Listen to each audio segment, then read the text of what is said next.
Hey guys, welcome back to the channel, and today we're going to be covering the physics of a transistor, and I'm going to try to make this really just as easy as possible for everyone to understand. So today we're going to be covering a PNP active mode transistor, where we'll label this, where the left we have the emitter. So this is the emitter.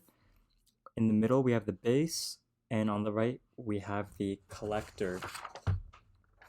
So first, I really want to point out that when I'm talking about a p-type, that means the majority carriers in that segment is going to be holes. And when we have an n-type, the majority carrier we're talking about is going to be the electron. And that's really important to know. If it's in the NPN configuration, quite a bit actually does end up changing. For example, the hole diffusion or the electron diffusion. So as we know, there's three segments. The only segments that are doped in the transistor are the emitter, the base, and the collector. So if that ever comes up on a test, there you go. And what's also really important to know is that in between the blue dotted lines and the red dotted lines are the depletion regions. Now, how are these depletion regions formed? Well, the first one from the blue, in between the blue, we see that it's when the base and the emitter meet, they'll form a junction. And essentially, what happens is all of the majority carriers close to this junction right here on each side. So on the p side holes and the n side electrons, they'll diffuse over and essentially they'll deplete the area of these mobile charges, and they'll leave behind donor charges depending on whether it's a hole or electron diffusing. Now, if it's an electron that diffuses, it's going to leave behind positive charges, and if it's a hole, it's going to leave behind negative charges. And since there's only these non-immobile charges, there's going to be a depletion region. And similar thing happens over here on our depletion region in the red dotted lines. The majority carriers will diffuse over and leave behind ions, and that's essentially how these depletion regions are formed. So let's talk about why I highlighted the first one blue and the one to the right red. The reason I highlighted the first one blue is because in the active mode of a transistor, we know that's when it's amplifying. And it's a pretty common application, basically the only application that's really, not the only one, but the most common one. So the reason we want to have this forward bias is the general gist of the transistor from the input to the output current is the majority carriers in the p-type diffusing over to the base, and then since there's a hole, there'll be a concentration gradient in the base, so they'll quickly move over to the collector base junction, and then you want the majority carrier to simply easily reach the collector. Now, how do we do that? So we know when we forward bias the depletion region, it gets smaller and smaller. So the original potential is V naught, and when we add a forward bias, we decrease the potential by whatever voltage we're applying. So that makes the likelihood of an electron passing a lot more likely. Secondly, the reason we want the second one to be reverse bias is because the hole concentration gradient will see the hole start to move towards the collector junction, and then we want that field to be strong enough so that it can just sweep the majority carriers and sweep them instantly into the collector without staying too long in the base, because we don't want to lose any of our majority carriers to recombination and other stuff like that.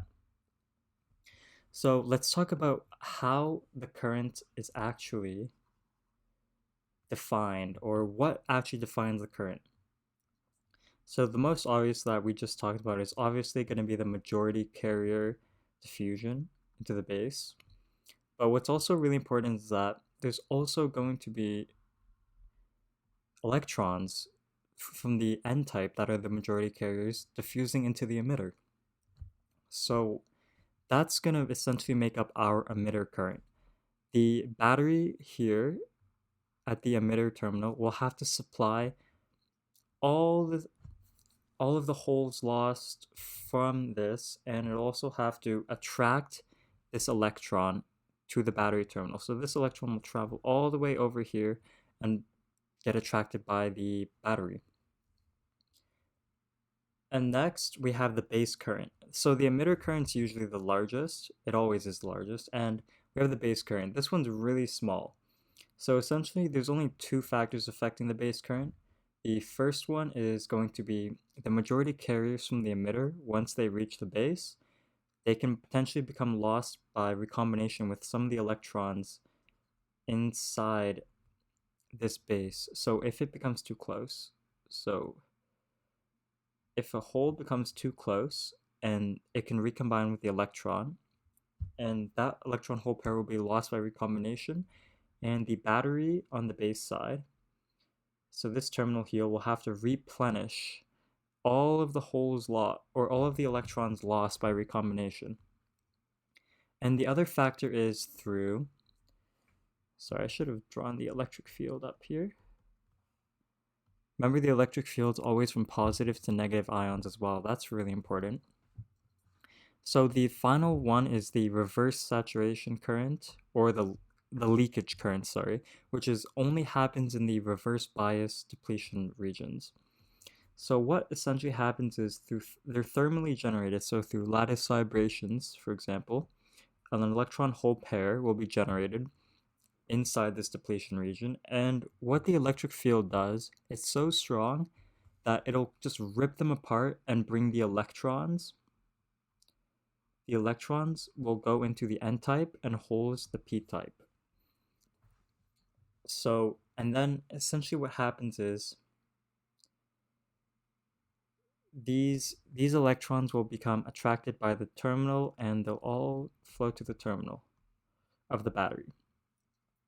And that's it for our base. That's why it's so small. The amount of holes lost by recombination is very small, and there's not much of a current generated through the thermally generated electron hole pairs. And next, for a collector, what are the currents through here? Well, we're obviously going to have, remember how the holes from the emitter diffused into the base, and then since there's a hole concentration gradient, just like that, they'll reach this junction or close to it, and this field will just instantly sweep it over.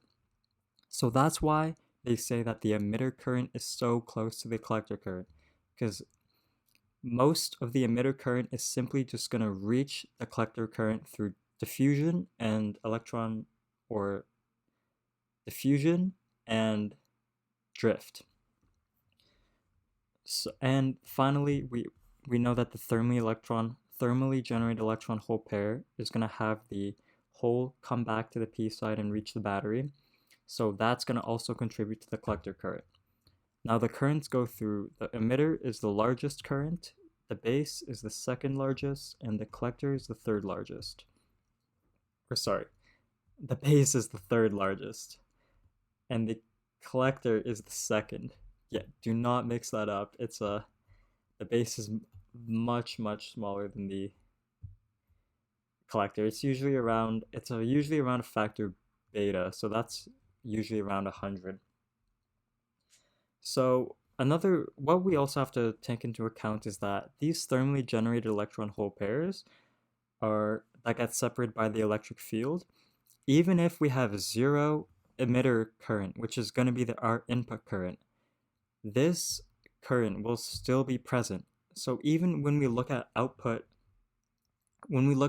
output current versus input current graph, we can see that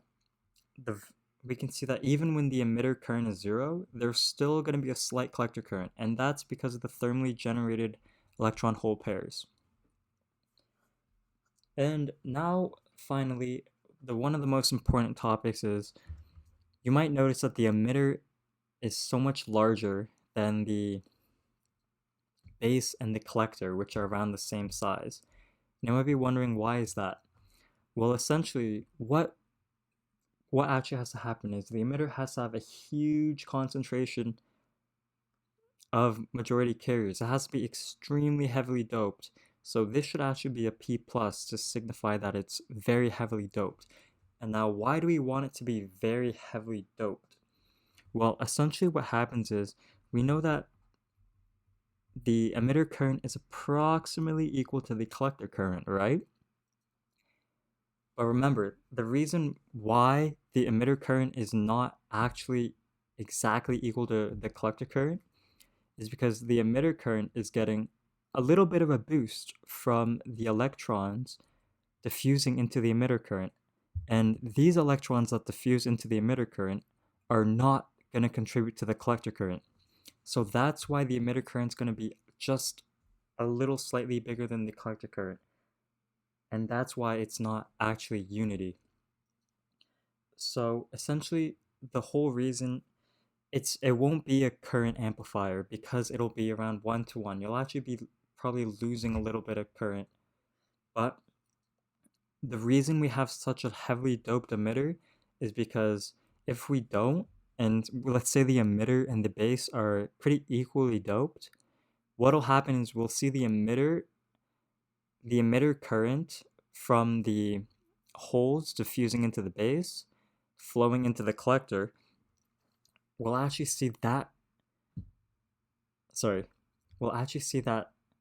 the collector will have a much larger or much smaller current than the emitter, and that's because the electrons from the n side diffusing back or diffusing in to the emitter will not have a significant role at all, but it's still going to be so large that